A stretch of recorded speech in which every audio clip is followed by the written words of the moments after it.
Tower defense games. Those three words conjure up a long list of titles from Warcraft 3 mods to simple but addictive Flash and iPhone minigames. While the basic premise is always the same, build stuff to stop enemies from reaching your base and or taking your stuff, there's a surprising amount of variety to be found in this strategy game market niche. If you're new to the genre, there are a lot of titles to choose from, so this time I wanted to shine a spotlight on one of the better titles, Defense Grid: The Awakening, made by Hidden Path Entertainment. You probably don't recognize that name, but odds are you know of their work, Counter-Strike Source and Counter-Strike Global Offensive. The plot follows a commander, Hugh, and his AI assistant as they try to hold back an alien invasion trying to drain power from the planet's defense grid. Title drop, by preventing them from stealing the grid's power cores at strategic locations.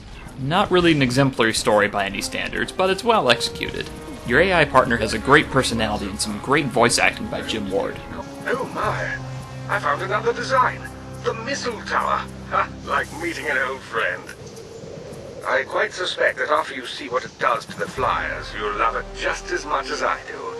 Your goal is to defend several areas from alien incursion, with set points where you can build various towers, from simple gun turrets to laser beams, high-power cannons, flamethrowers, artillery, and Tesla coils.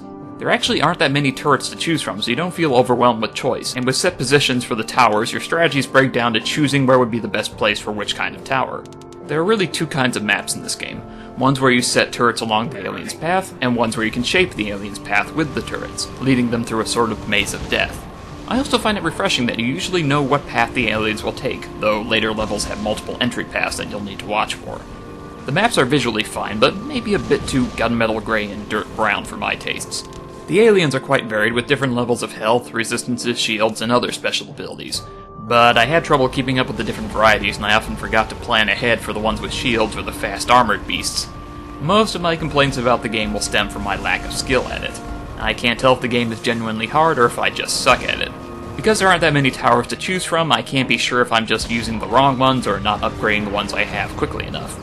Despite my problems with the campaign, there's a lot of replay value in the various play modes. You can replay campaign maps with certain variables and difficulty settings. Limited tower choices, limited number of towers, limited number of resources, faster enemy waves, tougher enemy waves, endless enemy waves, fewer power cores, and so on. They even throw in a bonus campaign expansion, Borderlands, with the basic game. You can also purchase another map pack, Resurgence, for just $1 per map. But of particular note is a recent DLC they added a couple of months ago. Hello again.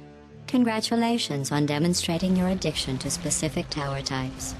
We had the perfect test to measure your performance. Here's a hint.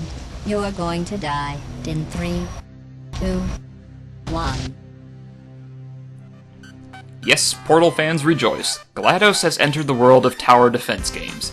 This pack contains 8 new Aperture Science-themed levels, and Ellen McLean reprises her role as the Mad AI, who imposes new rules on your tower choices and placements or changes the entry point for the aliens, which keeps you on your toes throughout the campaign. Yes, gun towers are wonderful. Good range, flexible targeting, the pitter-patter of their tiny shells as they cascade to the ground. Did you know they are the most commonly built tower by those who fail? And yes, the power cores are now tiny glowing weighted companion cubes. On the free to 10 scale, I give Defense Grid: The Awakening a solid 10 with all the DLC, though that will cost you closer to $15. The base game is $10, but it's still a good deal for anyone who likes tower defense games or anyone who is new to the genre. There's a remarkable level of polish to the game, the sound and music is very nice, and overall it feels well designed. There's a serious difficulty curve midway through the story campaign, but it starts off easy enough for new players to get the hang of it through practice. This is a definite recommendation from me to you.